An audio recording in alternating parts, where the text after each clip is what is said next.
নমস্কাৰ মাননীয় অধ্যক্ষ মহোদয় আৰু মহামান্য সদন অধ্যক্ষ মহোদয় আজি সদনৰ প্ৰাৰম্ভতে আজি আমাক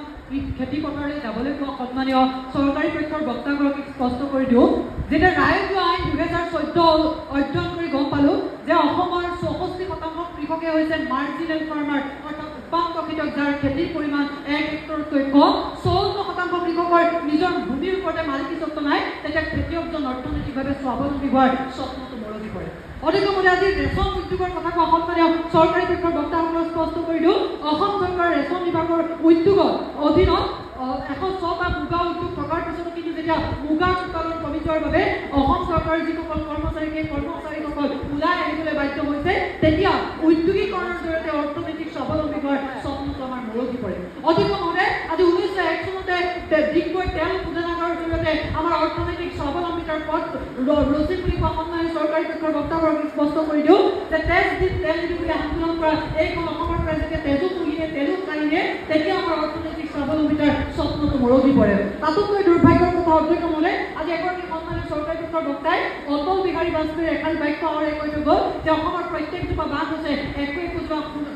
সোণালী প্ৰাকৃতিক সোণ কিন্তু দুৰ্ভাগ্যৰ কথা অধ্যক্ষ মহোদয় ইথানল যি পেট্ৰলৰ বিকল্প ইথানল উৎপাদনৰ কাৰণে প্ৰয়োজনীয় কেঁচা মাল সেই কেঁচা মাল হৈছে বাঁহ গছ কেইজোপা সেই বাঁহ গছ কেইজোপা যোগান ধৰিব নোৱাৰাৰ কাৰণে কিন্তু নুমলীগড় তেল শোধনাগাৰৰ সেই প্ৰকল্প আজি বন্ধ হৈ আছে তাতোতকৈ দুৰ্ভাগ্যৰ কথা অধ্যক্ষ মহোদয় নেশ্যনেল বেম্বো মিছনৰ অধীনত অহা 750 কোটি টকা কোন শূন্য হেৰাই গ'ল সেয়া আজিও ঠিকনা নাই তেতিয়া অধ্যক্ষ মহোদয় অৰ্থনৈতিক স্বাৱলম্বিতাৰ স্বপ্নটো মৰহি পৰে কিন্তু এই সকলোবোৰ কথা বাদ দি যেতিয়া অধ্যক্ষ মহোদয় অৰ্থনৈতিক স্বাৱলম্বিতা শব্দটোৰ লগত হল একাডাল ব্যৱহাৰ কৰি অসমীয়া জাতিৰ ভৱিষ্যত সুৰক্ষিত হ'ব বুলি এখন বিধেয়ক উত্থাপন কৰি সন্মানীয় চৰকাৰী পক্ষৰ সদস্যসকলে কয় তেতিয়া মই তেওঁলোকক দুটা প্ৰশ্ন সুধিব বিচাৰোঁ যে আজিলৈকে চৰকাৰে যিমানবোৰ অৰ্থনৈতিক স্বাৱলম্বিতাৰ বাবে আঁচনি গ্ৰহণ কৰিলে নীতি গ্ৰহণ কৰিলে সেয়া চৰকাৰে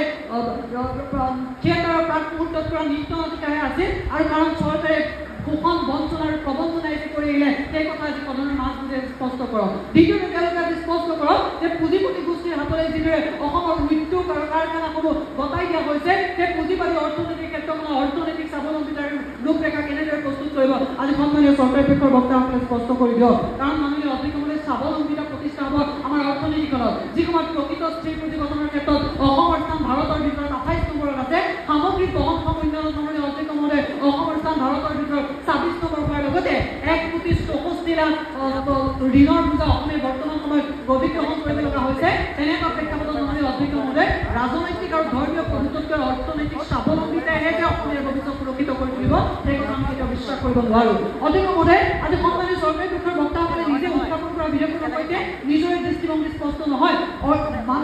ৰাজনৈতিক আৰু ধৰ্মীয় প্ৰভুত্বৰ এই গোটেই ছবিখনৰ সৈতে জগৰীয়া গোটেই বিষয়বস্তুটো তেওঁলোকে আজি অৰ্জন কৰি যোৱাৰ প্ৰয়োজনীয়তা আছিলে 1971 চনৰ পৰা 1977 চনলৈকে কেন্দ্ৰত জনতা চৰকাৰ অহাৰ দিনলৈকে তদানীন্তন প্ৰধানমন্ত্ৰী ইন্দিৰা গান্ধী যথেষ্ট শক্তিশালী আছিল সেই সময়ত বহুত শৰণাৰ্থীৰ ৰূপত যে অসমীয়া আহি ভগৱানে আশ্ৰয় লৈছিল তেওঁ নজনাকৈ থকা নাছিল ইচ্ছা কৰা হ'লে তেতিয়াই বহুতো বিদেশী খেলি পঠাব পাৰিলেহেঁতেন কিন্তু সেই সময়ৰ প্ৰধানমন্ত্ৰী ইন্দিৰা গান্ধীয়ে হওক বা অসমৰ মুখ্যমন্ত্ৰী শৰৎ চন্দ্ৰ সিংহই হওক এই গোটেই বিষয়টোক আওকাণ কৰিলে যাৰ পৰিণতিৰ অধ্যক্ষ মহোদয় আজি অসমে